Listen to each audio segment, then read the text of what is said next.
be up on the Lamb's website under recent events by tomorrow afternoon. All right. And with that now, I would like to put everybody on mute and introduce first our interviewer, Jim Brochu. When do we unmute? Later, when I tell you to. We'll do questions at the end. We will certainly open up for questions at the end. All right, so I'm going on mute. And then with that, so now I would introduce Jim and our wonderful guest, Marion Ross. Take it away. Hello. Hello, Jim. Dear Marion, you know, I have you on full screen. I think I will in a minute. Right now I'm seeing Mark. Mark, how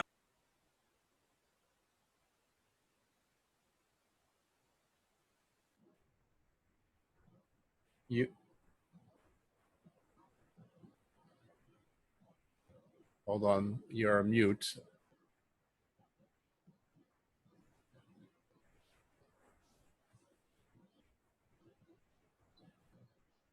Can you hear Marion? Okay. You want me to speak? Hold on, hold on a second. We got a little, Maybe Jim there we can. go. Jim, try it now. We should be good. I am unmuted by host. Ooh. Is that good? We are good to go. Okay, but I can't see Marion. I can see you. Oh, now I can see you, but I have a big thing in front of me here. Oh dear, Zoom chat something or other. Kevin Scullin. Oh, doesn't this drive you mad? If you hit Absolutely.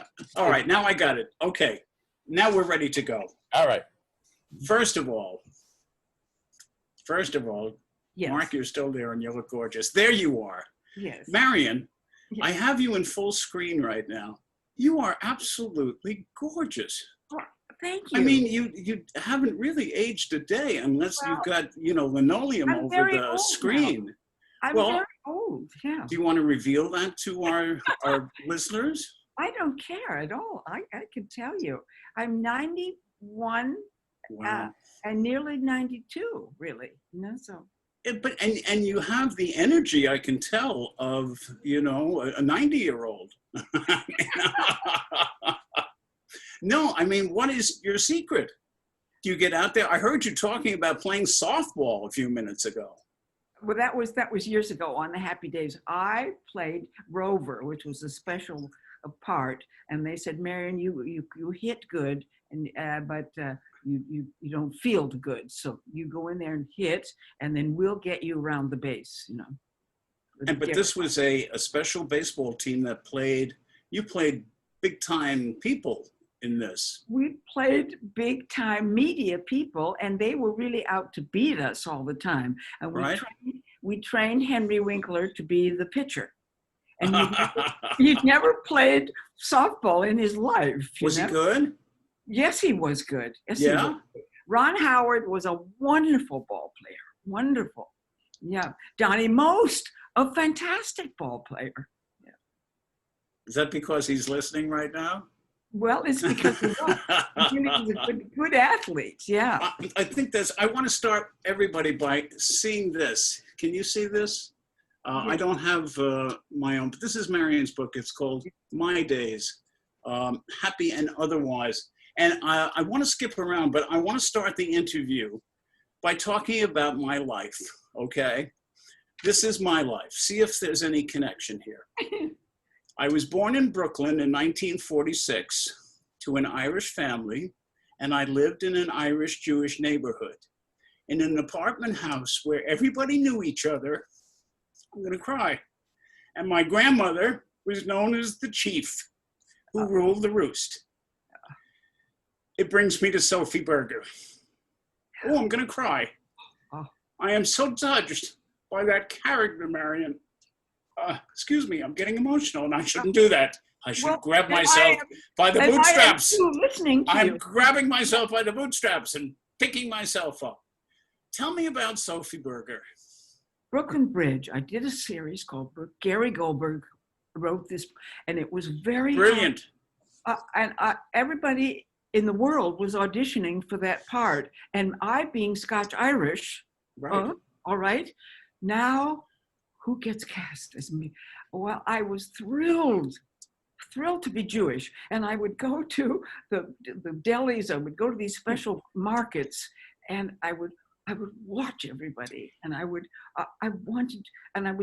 stop people, and I would say, "Are you Jewish? Are you Jewish?" And they would stagger back and say, "Yes." So what? I'd say, "Oh, I wish I were Jewish." And then it was just a wonderful, wonderful time for me. The time in New York was so beautifully recreated by that series, you know, and the fact that you are Scottish, it was amazing to me that you looked like a lady who had come from Poland and was there. Do you know Louis Zorich? Oh, sure, who was married to Olympia.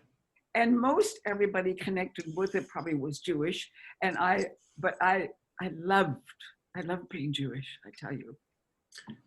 And Sophie was 180 degrees of what you grew up as. It was another rhythm. She was not Irish at all. Nothing went up on the end. Right. Everything went down. And right. I was coached a lot. I would just absolutely transform myself. Coached on your dialect? Coached on my dialect. Sylvie Drake's daughter, Jessica Drake, Sure. I hired to be my coach. Mm-hmm. And I wouldn't have dreamt to attempt to do this by myself. It was just a joy. And I would say to Paul Michael, will you take me to this special deli? Would you take me there? Because it's all Jewish people. And I want to go there. And I want to be them. I want to be them. Do you know what Tony Fields used to say about Jewish food?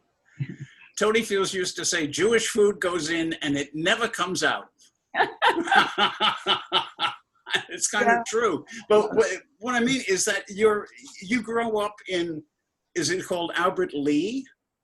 Albert Lea, Minnesota. Albert Lea, Minnesota. Met any Jewish people in my life. Well, I was going to say, did any Jews go to Albert Lea, Minnesota? Very few. Very few. Very few. They're all Scandinavian. Yeah. Well, and they would say to me, "Are you Norsk?" I wasn't. I was Scotch. Are you Norse? Well, that's the equivalent of asking if you're Jewish. I know. You say, "Are you Norse?" The minute I said I wasn't Norse, then they didn't talk to me. Oh, I'm sorry. That's the end of that. Well, and you had a sister. Alicia, my sister, and a brother. And the brother. Are they still with us? Child. And my brother was a little cripple boy. That was a big thing. My brother's not living anymore. Neither is my sister. Oh, I'm sorry. But my mother was Irish, Canadian, and believed that you could be anybody. You could do it. Well, that's wonderful. That's how I. So she encouraged you. Oh, did she? Yeah. But what I read in your book that I loved is that you used to go to the library and you used to read Who's Who. Yes. Just to see how life started. Who's Who famous people, and then they would, then they were born, and then the next day they're famous. And I think, how did they get to be so famous? Well, that's the question for you. How did you get from Albert Lea to, I guess it was San Diego was the next stop for you? Yes, it was the Great War was over. We all got on the train. We sold everything in Minnesota. We get on the train. We go to San Diego. Was this for your dad's business? Well, he was working for the Navy. He was working for the Navy. So the best thing to happen was to go to San Diego because they had the Globe Theater. Craig Noel was head of the theater. It was brand new, open since the war. So that's where I hung out. I hung out with all those actors because I wasn't thinking of going to be in the movies. No, I was going to be a stage actor. One of the great books I read was Noel Coward's Present Indicative. Right. And he was like a kid when he started on the theater. Sure. And years later, I got to work with Noel Coward. Oh, I know that. And we filmed live at CBS, Blithe Spirit, with Claudette Colbert, Lauren Bacall, Noel Coward himself, playing himself. I got to play Edith, the Cockney maid, Right. It was a great experience for me. Well, let's jump to that because there's a lot about that I want to talk about. the first reading that you had to go to of Blithe Spirit was at somebody's house. Whose house was that?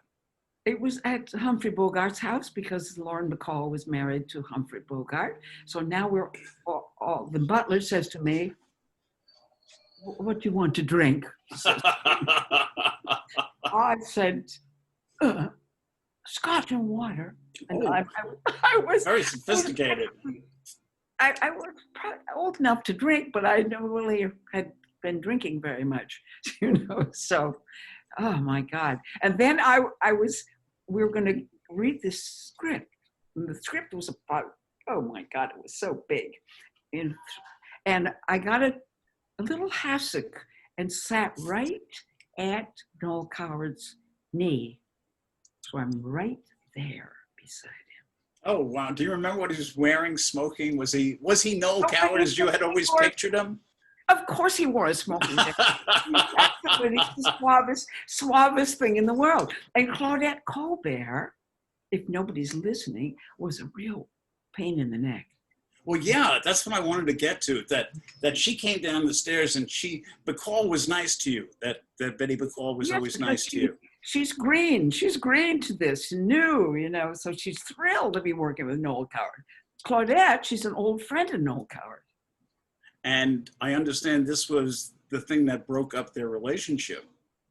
Oh. That they weren't friends after this. Oh, I don't think they ever went back to be friends again. No, that she would listen. We're among friends now, so if you would care to give the exchange, that Miss, do you remember what it was that Miss Colbert was shooting off her mouth and having conniption fits, and Coward said to her, "That's right, I do. I do know that." Yes, that please tell her. Because she caused so much trouble. Right. He finally said, because he's such a gentleman. Claudette, shut your fucking face. I'm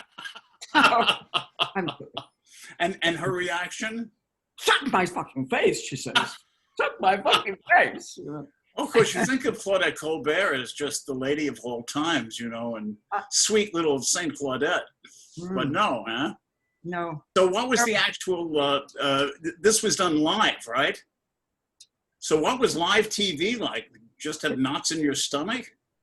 This was live at CBS, and that we did a lot of live in those days, Right. And so that was a big deal. And there were an audience. We had a live audience in front of us. Is that right? Famous people like Judy Garland and. Oh my God. And it was a big. Well, here was Noel Coward. My God. Oh, sure. And was there a party afterwards? Yes. And so then I heard there was a party. So I said to Mr. Coward, I said, "Do you think I could go to the party?" The party was going to be at Clifton Webb's house. Oh, that's pretty cool. Yeah, it is. So, because Claudette was fighting with Noel Coward, Right. but Lauren Bacall didn't come to the party because Bogey was very sick. So guess who? I sat at one little table with Claudette, with Noel Coward, Clifton Webb, me, and Mildred Natwick. Oh, Mildred Natwick. Arcadi. Oh, of course. Natwick. So, and everybody is craning and listening in to our table because Sure. Clifton Webb would say, or Noel Coward would say, "Clifton, tell that story about," and he'd bring up something that they'd done together, And here was the girl from Albert Lee sitting in the middle of all this. Unbelievable. Did you always know that one day you would be in the middle of all that? Did you foresee it? No, but but my mother, being the Canadian hopeful person that she was, I really I was absolutely driven. I was driven. So that by the time I was like 15, I said, I would read theater arts magazines. Sure. I found a school in Minneapolis, the McPhail School of Music and Drama. Which was how far from Albert Lee? 110 miles. Wow. And I said, "Do you think I could go up there in the summer after the 10th grade and work for a family, take care of their children, and go to acting lessons. And my mother said, of course you can. But the war was going on. So my father was down in the Panama Canal. Well, how'd you get back and forth? I went up there, and then the family said, when school year started, they said, you could stay with us if you want to. And my mother said, yes, you can. Isn't that something? Oh, that's great. So you actually lived in Minneapolis. There was no I commuting. stayed there a whole year. Oh, that's great. Now, I have to tell you, just the other day, we're going to skip around just a little. I am watching an old TV show at 8 o'clock in the morning because I've been taping it, and I just looked. Do we still say taping? Whatever you do, I was doing that. Yes. And this scene comes on, and I said, boy, that actress looks awfully familiar. So I looked it up, and the actress who looked awfully familiar was you. And there you were as a manicurist giving Gracie Allen a manicure. Tell me about Gracie Allen. Was she as crazy off stage? What was she like? Oh, What was that whole experience like? she was, well, first of all, she was very beautiful. Very, very beautiful. And so put together. And Very petite. charming. Petite. George would keep hanging around, But Right? she was absolutely charming, together, groomed, perfect. She was just wonderful. And not silly and giddy at all. That was Right. acting. Yeah. And B. Benaderet, the great B. Benaderet, was with And you. she was also, B. Benaderet was strong, great, good, so much fun. But you were just wonderful, and you could tell it was you. You know, you really haven't changed all that much. It's true that you really haven't.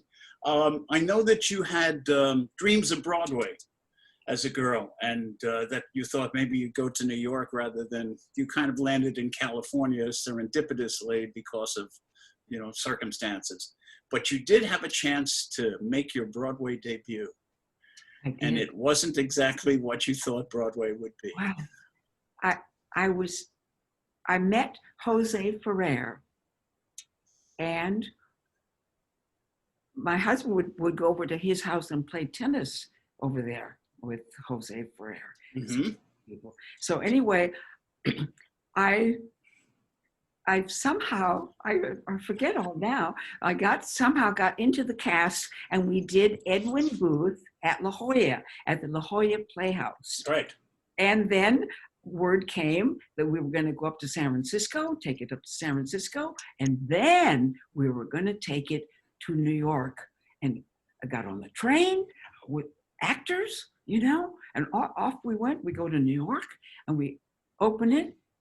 It bombed. It really did. So right away. Went to Sardi's. It went to Sardi's with Steve Franken, the late Steve Franken. Sure. It's him, and the girl who was my dresser. And we went to Sardi's to this big party, and the word came out that the play was a disaster. Okay, so.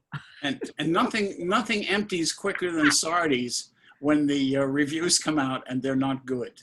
No. And there we are, all at Sardi's. So, but you weren't having a very good time, even though you were on Broadway. Well, it was too short. It was too short, Right. period. Right. But And Joe Ferrer, did you like working with him? I loved Joe Ferrer, and he was a wild guy, Yeah. He'd chase you around everywhere. And if you kept him off at a distance, it was okay. Yes, He liked Mark will chastise me for this, but I knew Joe because he was the president of my club, which is the Players Club, which I've been a member of for about 50 years. And of course, it was started by Edwin Booth. So it all comes around full circle. But then you actually came back to Broadway in a more pleasant experience at the very same theater, maybe 20 years later, the 46th Street Theater, where you replaced Polly Holliday. And you got to join Gene Stapleton. Oh God, I loved Gene. So the name of the play was what? Arsenic and Old Lace. how we forget. Arsenic Joe place, the 49th Street Theater. 46th Street. Couldn't believe it. Couldn't believe it. And we ran there and that's how I went to the Players. It was absolutely and Jean was wonderful to me. We saw you in that. We went to see you and because we knew Larry Storch. Oh, Larry Storch is crazy Larry. Oh, he's a wonderful friend. Yeah. Yeah, who's I think older than you are. And he's pretty old, but he's there. He's very much so. Good. Very, very much so. Yeah. So I want to leap into, because we don't have a whole lot of time. I know everybody wants to talk about Happy Days, which was a kind of strange series of events that a non-speaking role that everybody was saying, don't take this role in airplane because you don't, airport because you don't get to talk. How that led into an absolutely life-changing experience. Yes, it's so interesting. I knew George Seaton, and I said, I'm getting a divorce. Can I be in your movie? He said, sure. What do you want, a part or a long part? I said, I want a long part. So I was one of the passengers. Right. I had a characterization written out for me. I'm too Oh, is that right? Helen Hayes. That you had a whole life as that character sitting there. Well, and this movie just went on, I don't know, just forever and ever to make it. Helen Hayes was 2 rows in back of me. Right. I had nothing to do there. So every day, all of us unemployed actors or failure actors would tell our life story to each other. And we would, so it was a wonderful therapy session for everybody. That was funny. I had a friend who was another passenger, but he got lines. His name was Peter Turgeon. And he was the hysterical passenger that the priest finally slaps. And but he got to say some things. But I have to go back now and watch Airport, which was a great movie. But now, how did that consequentially with a lady named Millie Gussie, who was a wonderful lady, how one thing led to another? Yes, because one of my good friends on the plane was, what was her name? Millie Gussie? No, the actress from Bewitched. So Sandra Gould. So Sandra, yes. Right across the aisle from Who talked like this a little bit. Sandra Gould. Yes. You know, so Sandra, we became great buddies. And of course, we spill out our life stories and all our troubles to each other. And she invited me for dinner. And she also invited Millie Gussie, who was a casting woman at CBS, very famous casting woman. Sure. I knew Millie. So, she was a lovely lady. That is how I got that part. And it was different at that point. It was still the Cunningham family, wasn't it? But Harold Gould was your husband. Oh, in the pilot, Harold Gould was, and it was just a pilot, and we said, here's sign this, and we'll let you know in several months if this thing sells. Well, then all of a sudden they call me. I'm down at the Globe Theater in San Diego doing Tennessee Williams' Summer and Smoke, and they call, we just got a call from your agent, and you get out of that play right away because Tom Bosley is going to take over the role for Happy Days, the father, and they want you to come back. Okay, so I did. So did the pilot end up on Love American Style, or was that a whole different? I don't know if anything ever happened to the pilot ever. Maybe it just was. It probably was run somewhere. Yeah, of course. I got to do. Very interesting because Tom Bosley had won the Tony on Broadway, and he was from Chicago, but and he really didn't. He was not very keen on me. He wanted somebody more famous, you know. So it took several years for Tom to treat me right, I thought, but it was okay, because that's when I met Henry Winkler playing the Fonz, and Ron Howard was absolutely wonderful young man, wonderful. I learned so much from him. Gary Marshall was there all the time. Jerry Paris was directing everything.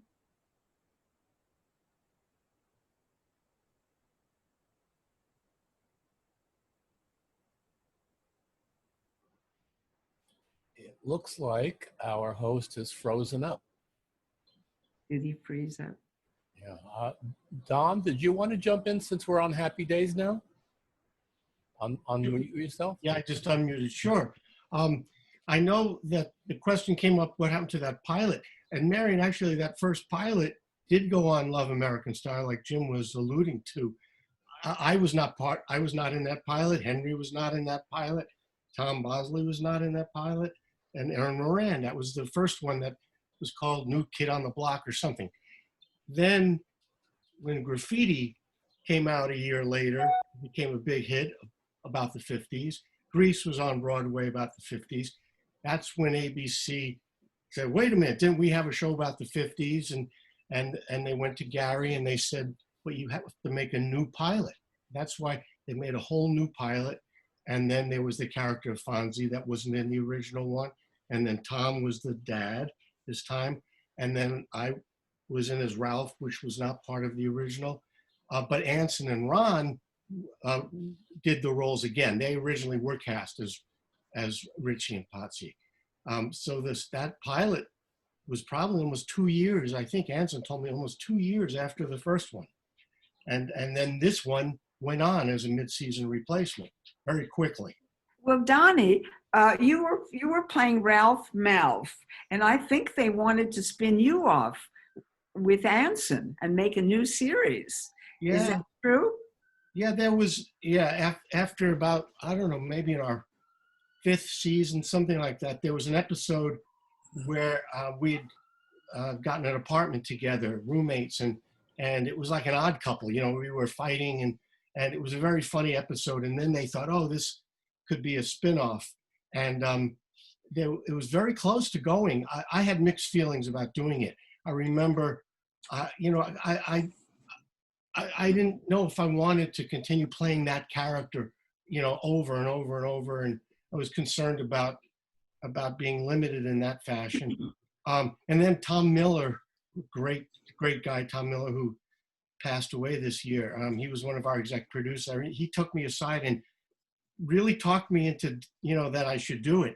And I think we were this close to going. And then at the last minute, ABC decided not to.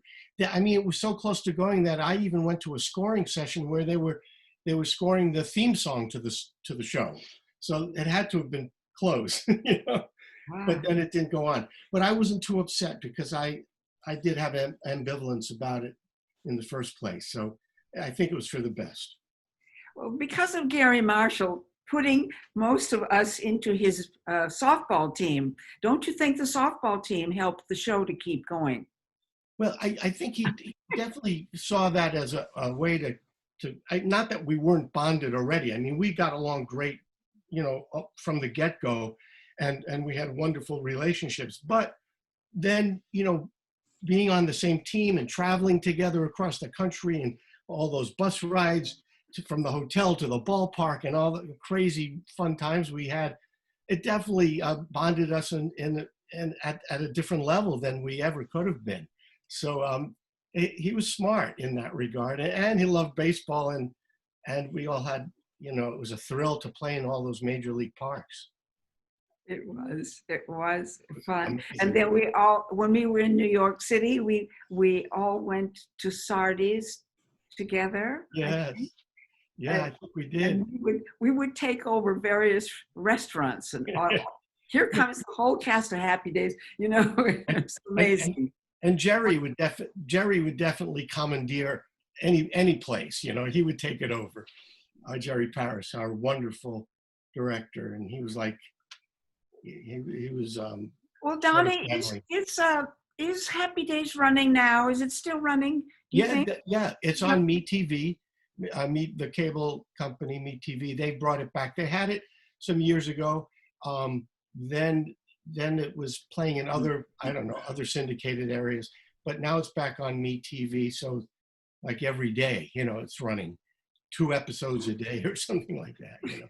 You know, you can tell from, I'm back, I lost the internet and I'm sorry, but you can tell from looking at the outtakes from the show, which are on YouTube, that there was a real genuine affection between all of you. Absolutely. And you could see that it grew over the years.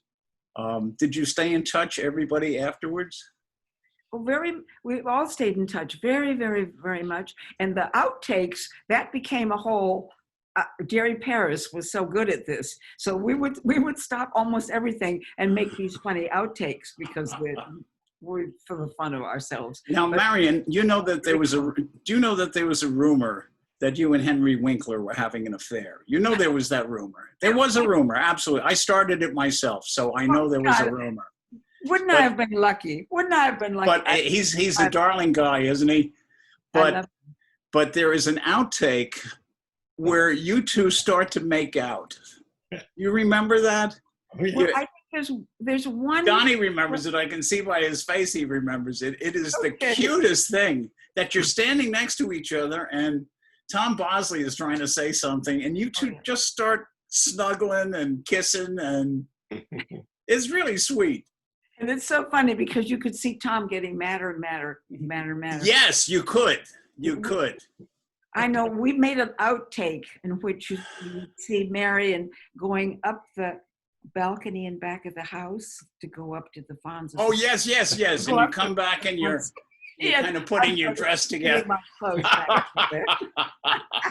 Now, I don't want to talk out of school real. I worked with Mr. Bosley once, and he was a totally unpleasant man to work with at this particular thing. Now, I understand that the first year, maybe, you and he had some friction, that he would say terrible things, and maybe he was going through something. You indicate in your book that he was having a rough time at home, but that you eventually, I read an interview where he said you were a rare actress and one of the top 3 he ever worked with, and it was an absolute privilege to work with you. I think the story with Tom was that at home, he was having the marriage, his wife was not well. And so he was he had a very young daughter, Amy. So at home, he was an angel, looking after the sick wife and the little girl and the household, everything. He was an angel. Now, by the time he would get to work, he'd be crabby. It would be crabby. And as justly so. He needed to be crabby at that point. He was worn out. Was it the opposite for you, that you had to be a happy angel during the day, and then did you get crabby at night when you came home? Where's Jim? I would come home. But it was hard, you know. I would come home and the house, it'd still be daylight and everything. The house was filled with little kids everywhere. I would open the front door and scream, "Everybody out! Everybody out!" Little kids just going everywhere. Oh, that's funny. You were on for 11 years, and I guess it was 1955 to 1965 were the years that you were portraying. The world changed. The United States changed a great deal in that time. How did the characters change? How did Marion change in those 10 years? Yeah, we tried to change, and it didn't suit us. It didn't suit the show too well, because at one point I said, "Oh, Howard, I have to get a job. I should have a job. I should go to work every day." But so we tried that idea, but that didn't work. No. So we still wanted to have the family be the center of it, and with a very strong father, Yeah. It was, and it was a security blanket almost. That as the world changed, the people in Milwaukee stayed the same. Except when they had visitors from outer space who got a spin-off. You were part of that episode, weren't you? Oh, there you go. There you go. Yeah, we had the script about a guy from outer space, and the actor that we'd cast at the last minute said he didn't want to be in it. Oh, okay. Oh, is that right? Right. Oh. And somebody said, "Oh, there's a guy down on Sunset Boulevard, and does this act, and he plays this guy from outer space. So let's see if we can get him. And that was, oh my God, can you imagine? It changed everything. You could see our cast, all those boys just dig in the Right. best. See if you can hang on with that guy, you know? It was incredible. I can't believe that Robin Williams is not here now. Oh, yeah. Yeah. And Gary Marshall. I got to do a cruise with Gary, a theater cruise about 5 years ago. And he said, of course, you know Gary. He said, you know how Mark happened? My daughter likes Star Wars. She was crazy about Star Wars, and I had to put an alien in. Oh, no. And he was your champion. I know he was a champion of yours. Well, Gary was wonderful to me, and we all felt that we were a family. It's a luxury if you hit a series and where you like everybody, you know. And you had two. And Yeah, you had two, Sam Weissman. I watched the episode where the Irish family has dinner with the Jewish family at the Chinese restaurant. oh, And Connie McCashin and I did stock in 1970. That's how far we go back. It made me cry again. I'm going to cry talking about that show, how I loved Brooklyn Bridge. I love Brooklyn Bridge. One of the things that got me, Marion, was at the end of the show, you would be listening to a Yiddish song on the radio. And after this, you were listening to Danny Boy. And it just killed me. It just killed me. Yeah. You know, I think about you as a link between old Hollywood and new Hollywood. You worked with, you know, the golden age people, and you work with the people of today. So I want to throw out just a couple of names to you, because I know you have a couple of stories behind them, and I'd love to hear them from the horse's mouth, as they say. Shirley Temple. Meeting Shirley Temple. Oh, I was going to say that I'd never met her. Yes, you did. We were doing the Christmas parade in Pasadena, you know, and she was the Grand Marshal, and all the TV moms were on the float. Oh, I thought, oh, Shirley Temple, because when I was a kid, my father, somebody in the family was sick. My father went to the drugstore and he bought a chance on a Shirley Temple doll. It was a big Shirley Temple doll, and he won it. And so we always had a Shirley Temple doll in our house. And for me to finally meet Shirley Temple, I got so excited. I went up to her in this mansion in Pasadena, and she said, "Don't mess me up." Okay. So I stepped back, and then apparently she went over to somebody and said, "Is that mother from Happy Days?" And she started singing, dum dum dum dum. Oh, how cute! Dum dum dum dum. Happy Days. And I thought, oh my God. Oh, that's cute. Somebody said, "Don't sing that song." Now I was so impressed. I didn't dare get to know her at all. No. Somebody found out about your pregnancy before your husband did. You had to tell somebody that you were pregnant. You were doing a film called Operation Petticoat. I'm turning down the Yeah. What happened? the monitor. I'm not remembering that very much. Isn't that funny? Yes, it was one of the great actors of all time, and you were pregnant, and you hadn't told your husband, and you were about to do a scene with him. All right, you're right. You were so right. So I'm down there, and we're down at Florida, the tip of Florida there, and here's our mock submarine. I'm sitting up there on the conning tower. Cary Grant was walking around, and then he came up and sat next to me, and I said, and I was playing a nurse. So I said, I don't think I should go out in the submarine because I'm just this much pregnant. Yeah. He said, "Oh, you are. oh, you're going to have a baby. Oh, and he started to cry, and I cried. And with a moment, it was a moment. It was a moment. How many Yeah. people could say that they cried on Cary Grant's shoulder? Right, right. Who was the other one? Barbara Stanwyck. Any memories of Stanwyck? No, I have no memories of Barbara Stanwyck. Jimmy No, Stewart? I did her show, but I think but I Jimmy don't- Stewart. Well, You did I what was was- it? The Glenn I Miller was- story? I was in the Glenn Miller story, but I never got to meet Jimmy Stewart. Mostly it was June Allison that I worked with. Right. You know. And the King, Clark Gable. Oh, Clark Gable. I was in Teacher's Pet, and I played Doris Day's secretary. And I tell you, I don't know. You don't meet many people that you can take in stride. I could not. He was just charming, and just charming to me. Now, Marion, are you still working? No, I'm not, because I'm too old. Oh, that's nonsense. I would say to somebody, "What is that line?" They said, "Well, it's very simple." I said, "I know, but I forgot it. What it was?" Oh, What is yeah, it? because So- you did a lot of work at the New Theater in Kansas City.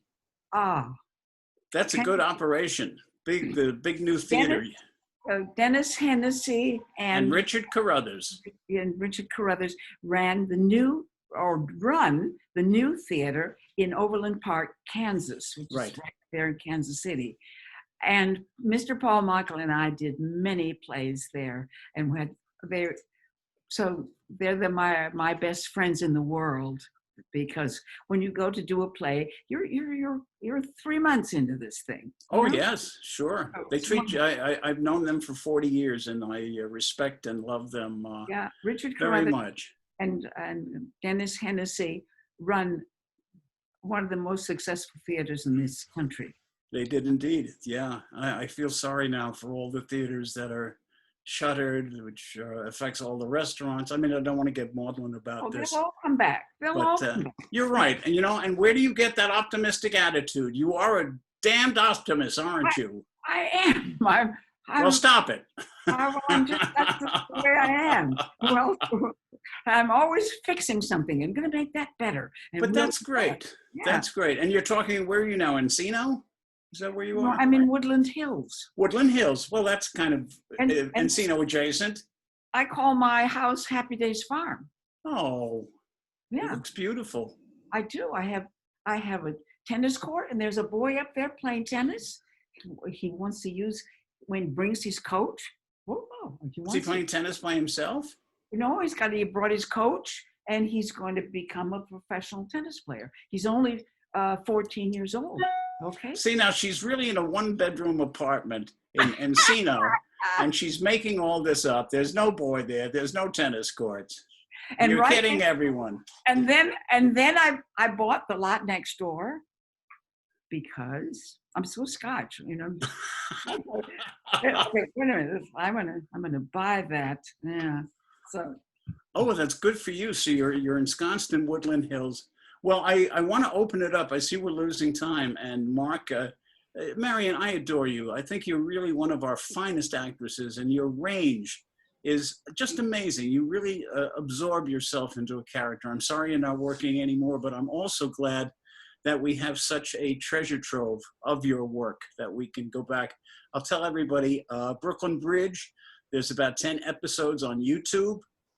It's a joy. Watch Jim Meskimen's video about Richard III, Shakespeare. It's just great. And Mark, do you have questions for people? Marion, I love you. Thank you, darling. I have a few. Why don't we start? Don, did you have anything more you wanted to say since we kind of jumped in? Well, gosh, where do I begin? My time on the show was just incredible. I remember in the first year when we were still one camera, and we were not shooting in front of an audience, so it was shot like a movie. And I might have only had a couple of scenes, so I'd be done for the day. But I wouldn't want to leave because I would want to watch the family scenes, because I'd want to watch Ron and Tom and Marion and Aaron. And I used to stay for hours just to watch them. It was like, you know, what an experience and what a way to learn. And I remember Tom would look over and go, "Aren't you done for the day? Why don't you go home?" And I didn't want to leave. I would just sit there and watch them. And so those were my early memories when I first got to know Marion as an actress and as a person. And it just grew from there. I mean, we were a family. We got along famously, and you know, and we respected each other very much. I mean, Tom, you know, Tom took him a little while based on those experiences, which I was oblivious to at the time. I didn't know any of this was going on, but we really respected each other. We cared for each other, but professionally, we respected each other because we worked really hard at it.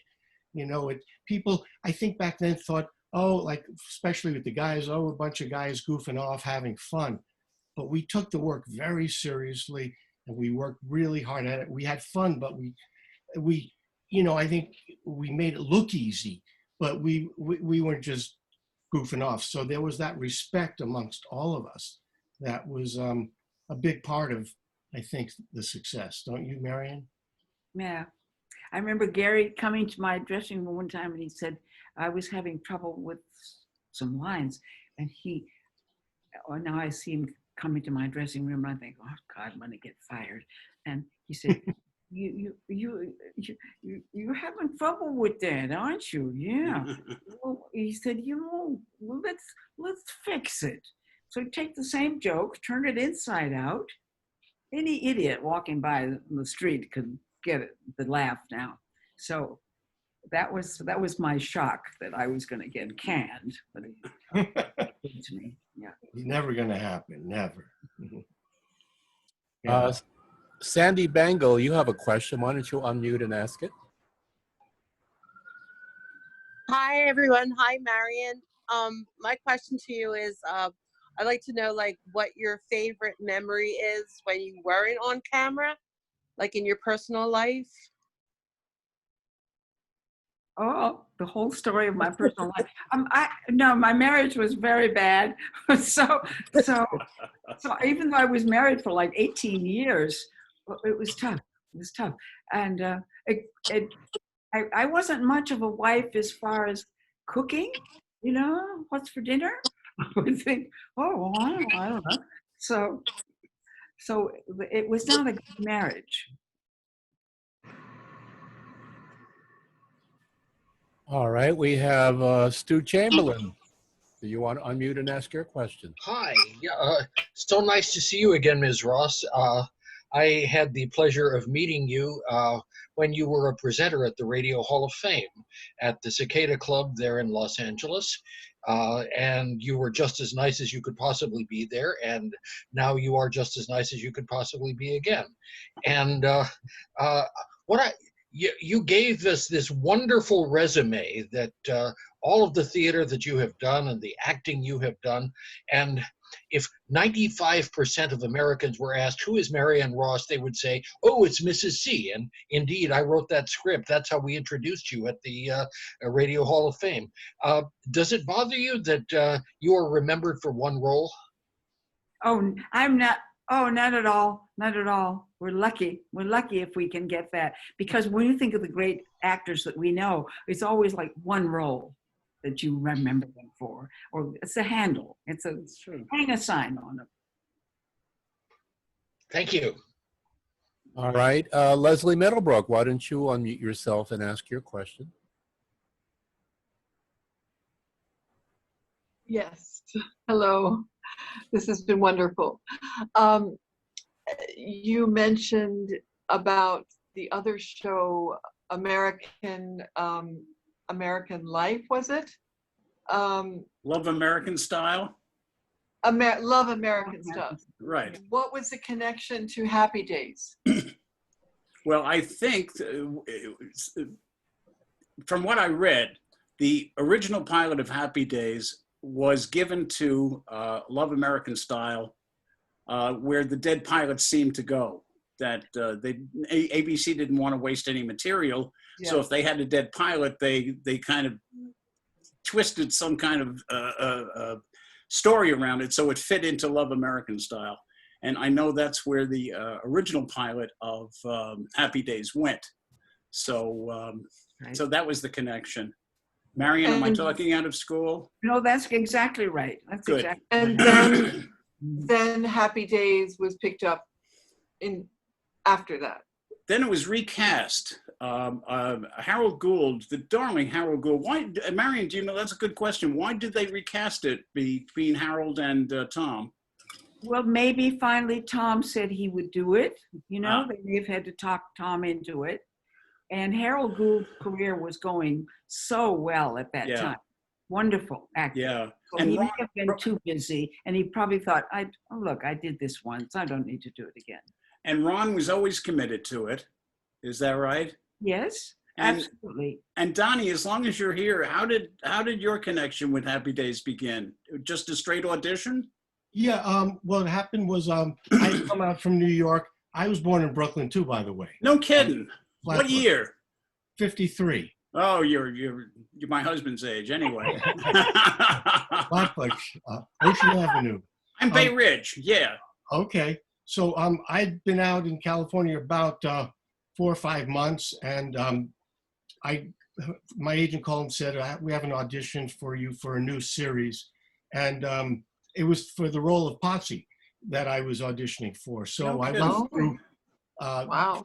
first meeting, and then I read for Gary and about 10 other people in a room at Paramount.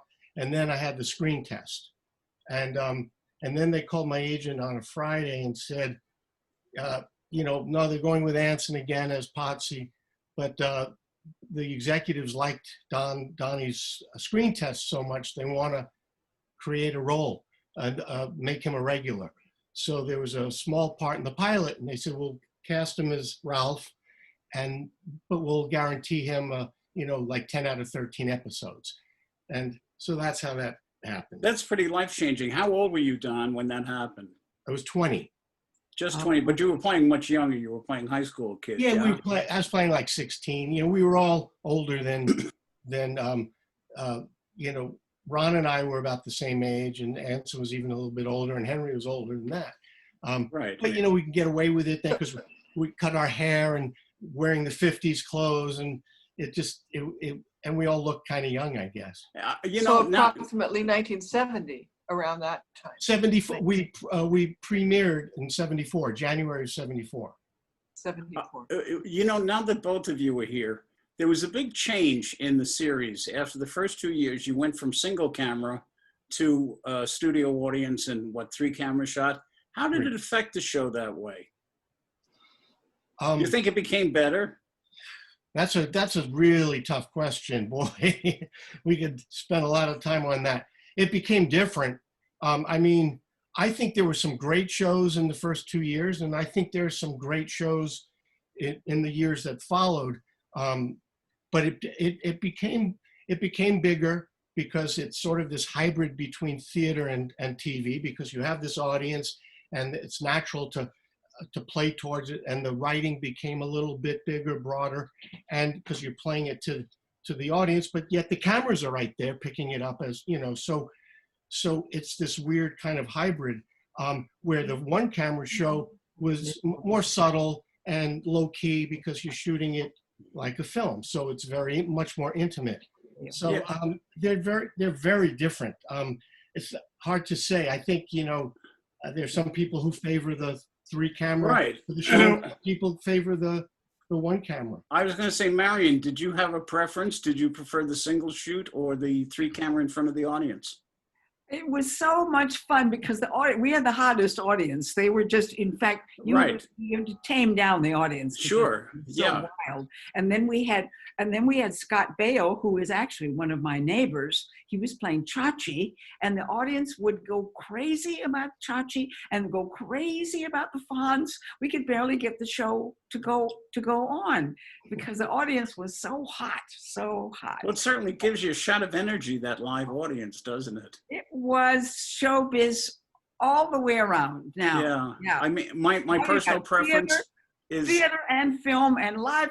It was just wonderful. yeah, I like the live audience better than the single shoot. I just thought it was, I'd love to hear live laughter And you what- could, I think the Fonz loved it, and you could almost see him playing with that audience and pulling them along and doing it. yeah, And Ron, he's so, he's so adaptable. I mean, because Ron had never done certain kinds of live things. He'd done films, of course, he'd done Right. music and all kinds of things. So it was wonderful to see him adapt to all of this. And mostly Ron wanted to leave us and go be a big director. yes, which he certainly did. accomplished. Which he Yeah. did. Mark, anybody else have some questions? Marion? Next, I have Bob Greenberg. Why don't you unmute? Bob Greenberg, he's in my building. Myself here. Am I unmuted? Yes. Can You're you good, Bob. Yes, good. Yep. So I'm also from Brooklyn too, bred in Brooklyn, so like Donnie. But Marion, I was wondering, you mentioned Woodland Hills. Buster Keaton was the honorary mayor of Woodland Hills many years in the late 60s. Did you ever cross paths with him, either professionally or as a neighbor? He's been No. dead for 63 years, Bob. I know, but she was with For Cary Christ's sake, Grant what and is she going to Clark run in? Gable. She's running into Buster Keaton at Ralph's? What are you talking about? Marion, have you seen Laurel and Hardy lately? Maybe they were on the front porch. They hardly come around anymore. No. How about the Three Stooges? Are they over now? Wait a minute. Excuse me, Larry Fine is at the door. All right, my next question, Kevin Scullen, my friend. Why don't you unmute? Hi, thank you all. Now, wait a minute. I have to say something first. Uh-oh. Kevin Scullen, Marion, do you know that Kevin Scullen every year is Macy's Santa Claus? You are looking at Macy's very own Santa Claus. Well, Kevin, there's nobody here. Kevin, you're looking very good. Ask your question, damn it, and get off the screen. Jimmy. Jimmy, it's great to see you. Thank you, You too, Mark. honey. Thank you, Marion. This is another obscure question. Is that give me? Do you have any? What are your memories of working on the Gertrude Berg show? Oh, I did, because I was so impressed with her, and I got fired from that, and I've like never been fired. From What'd you any- get fired for? Because she found out I wasn't Jewish, You're kidding. right? And That's reverse discrimination. I know. I felt terrible. I don't know. She must have checked up on me, Well, if Buster Keaton's around, Gertrude Berg has to be around. Let's get her on the phone and I clear know. this up. I know. So that's the truth. Well, no, really. Were you doing the Goldbergs? Is that the show you were doing? With Sir Cedric Hardwick. Yeah. No kidding. Oh, that's a majority of one. It was, I forget, somebody will come up with the name of that. Yeah. Was that a majority of one? It was Mrs. G Goes to College. That was it. Oh, right. The series. Very Oh, now I know what Yeah. you're talking about with Cedric Hardwick. Right. Oh.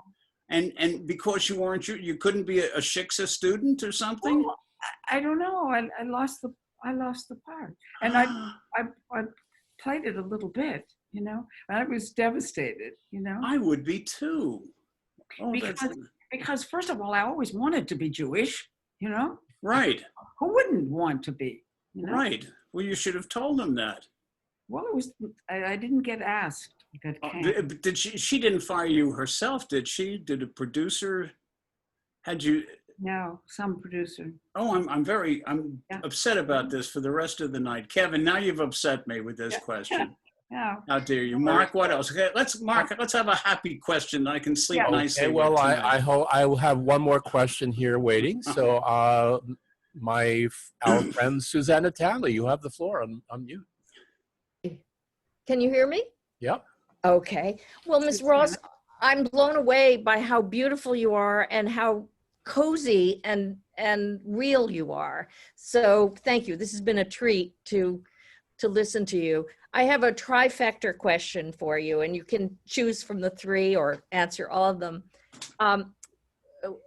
In no order particularly, but your favorite role on stage in your whole career, and why it was your favorite, and then the role that you always longed to play on Broadway, if you could have, and also at Sardi's that night when you were with Sir Noel Coward and Mildred Natwick. What was Mildred Natwick like? These are a lot of questions. I certainly like the look of your apartment. It looks very nice. Thank you. It's a converted garage. So Really? Oh, for God's sake, isn't that Yes. something? Isn't that good? Well, I don't know the answer to any of these questions. I have never pined away and regretted too much because I've really always found work, and because I'm a character actress and I didn't mind being old. I didn't mind being, I love acting. I love being somebody different from me, In fact, when I was a kid at school, like in the 3rd grade, there was a little girl and she had the most interesting way that she talked. So intriguing. So I began to talk the same way. So the next thing I know, I'm sent to a speech correction class, and I snapped right out of it. She's still there. That's funny. That's funny. Well, maybe one of the questions, what's your favorite stage role? Do you have one? Good question. I don't know. I don't know. Okay. And do you have a role that you never got to play that you really pined to play? I'm sure there were many, but today, right now, besides Tevye? I'm getting rattled. I don't remember. No. Okay, Mark. I think we have one last question from. One last question. It one goes by last so question quickly. from Mark York. Hi, Mark York. Marion, I'm originally from Oklahoma City. It's been so wonderful to be here tonight. Oh. And I want to tell you, it was somewhere in the 80s is when your Arsenic and Olace happened. But you and Gene Stapleton came through Oklahoma City at the Civic Center Music Hall in your tour afterwards of Broadway.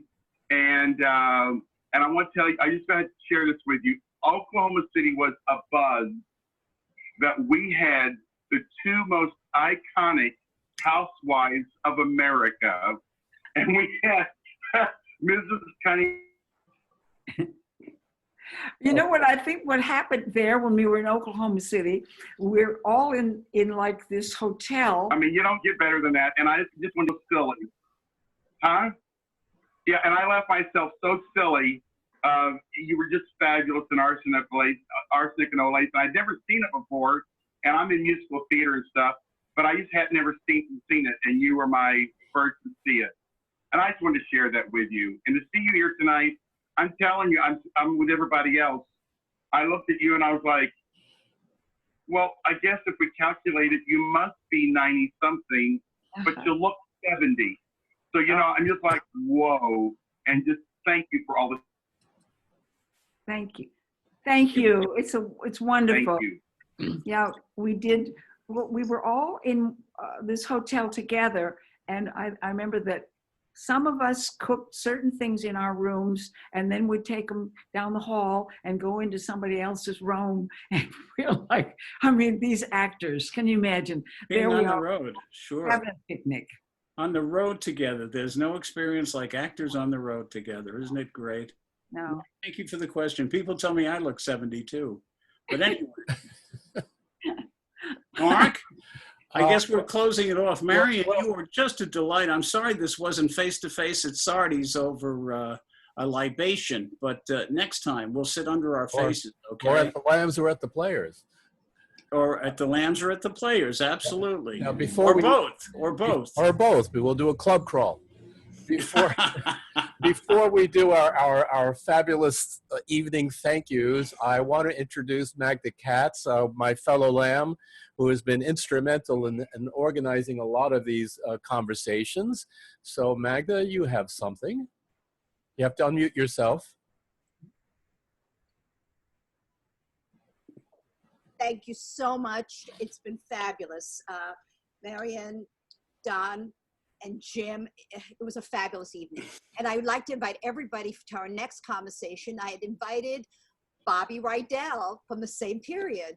So you all know, he was he was the Justin Bieber of his time. Bobby Rydell will be here on August 18th.